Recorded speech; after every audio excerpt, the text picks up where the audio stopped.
Skaidrių kūrimas. Pasileidžiate PowerPoint programą ir sukuriate naują dokumentą. Čia pasirinkate tipą. Šiuo atveju pasirinksime tuščią prezentaciją ir galite pradėti. Čia tiesiog pradinėje skaidrėje tai rašote pavadinimą, žemiau autorius,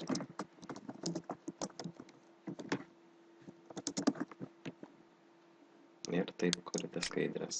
Šiuo mygtuku dažniausiai naudositės tam, kad sukurti naują skaidrę. Čia spaudus šitam mažą trikampiuką atsiranda daugiau skaidrių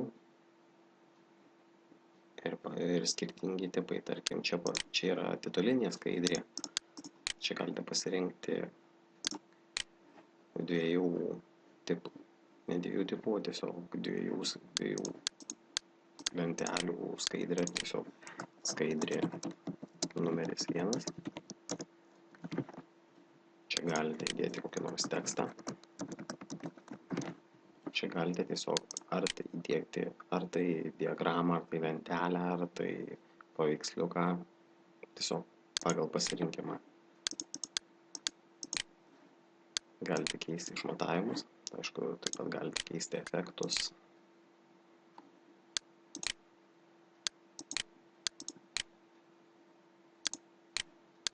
Ir pagal tai tiesiog dėlioti ir to išsaugoti, kai galite keisti apšvietimą ir taip toliau. Toliau baigus redaguoti, kuriame kitą skaidrę, kuri yra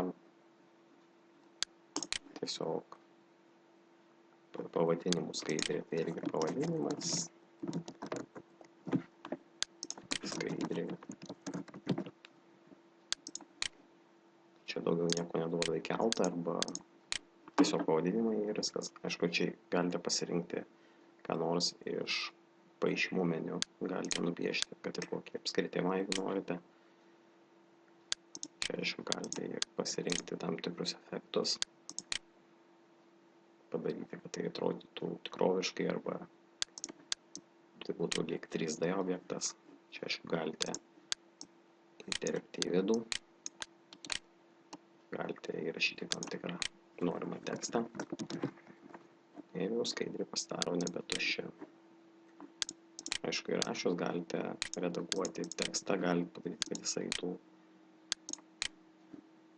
iš vienos krypties arba iš kitos, arba tiesiog iš viršaus į apačią.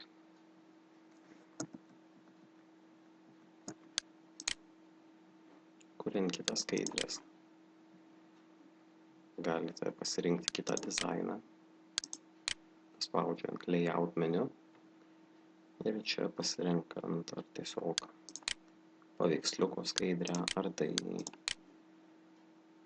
skaidrės tipas su paveiksliuku, su tekstu ir toliau galite kažkaip dėti čia lentelę, parinkti jos tipą, galite aišku praplėsti.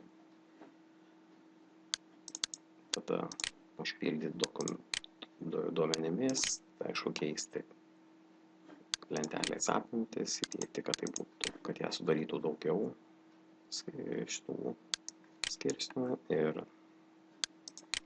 pildyti, aišku, duomenimis ir taip toliau. Redaguoti tekstą, dydį, apimtis, aišku, galite sudalinti.